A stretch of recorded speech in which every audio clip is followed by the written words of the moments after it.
Bonjour. Alors, premier volet de notre série de vidéos sur les grandes notions des finances locales, celui relatif à la capacité de désendettement. Qu'est-ce que la capacité de désendettement et que peut-on en tirer euh, en termes d'analyse financière pour une collectivité? Quels enseignements?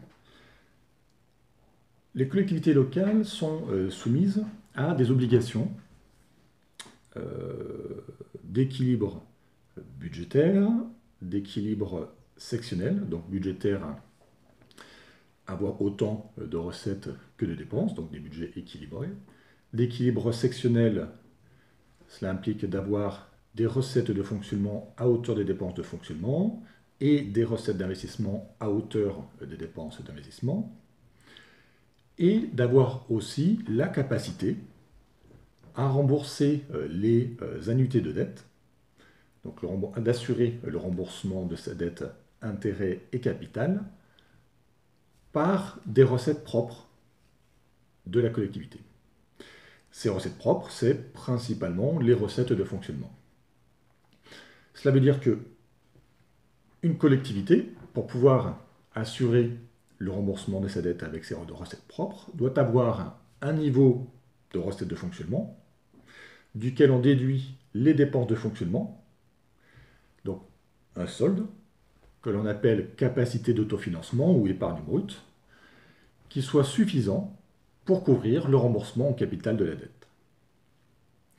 C'est l'article 16.12.4 du Code général des collectivités territoriales qui codifie ces obligations. Pour calculer ce ratio, on utilise d'un côté l'encours de la dette au 31 décembre, donc tel qu'il figure dans le compte administratif, que l'on rapporte à la capacité d'autofinancement de la collectivité. Ce ratio, il exprime le nombre d'années, en théorie, que mettrait la commune pour rembourser l'intégralité de sa dette si elle y consacrait tous ses moyens, c'est-à-dire en fait si elle arrêtait totalement d'investir. Donc ça permet de mesurer la situation, la solvabilité financière d'une collectivité locale.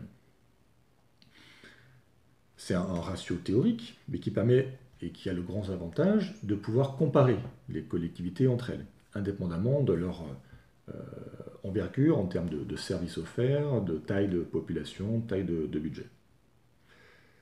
Généralement, on considère que une capacité de désendettement inférieure à 10 années est le signe d'une situation normale, et qu'à partir de 10 années, on entre dans une zone un peu plus critique, donc une zone de vigilance,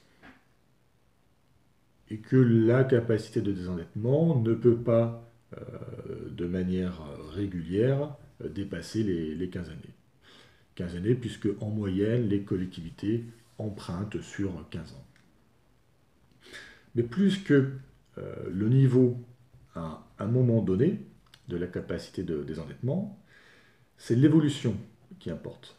Parce qu'une collectivité qui a une capacité de désendettement de 10 ans, mais qui arrive sur les X dernières années à fonctionner, avoir un budget équilibré, avec cette capacité de désendettement de 10 ans, eh bien, est dans une situation moins compliquée qu'une collectivité qui a une capacité de désendettement de 2 ans et qui d'un coup passe à 4, puis 5, puis 6. Puisque là, pour le coup, pour cette dernière, ça veut dire qu'il va falloir qu'elle dégage des marges de manœuvre supplémentaires pour rembourser le capital de sa dette. Et donc en fait, plus que l'indicateur à l'instant T, c'est son évolution. Et ce n'est pas parce qu'on a une capacité de désendettement très faible ou qu'une collectivité est très peu endettée qu'elle a la capacité à s'endetter. Puisque généralement, ces marges de manœuvre ont été utilisées pour financer d'autres services, d'autres actions. Donc pour pouvoir se positionner par rapport à la moyenne des communes, communautés, départements et régions, vous le verrez sur notre site internet, vous aurez le lien qui s'affiche en bas. On a mis à disposition un petit fichier qui représente le niveau de la capacité de désendettement pour chacune des différentes catégories de collectivités et chacune des différentes tailles de population. À très bientôt.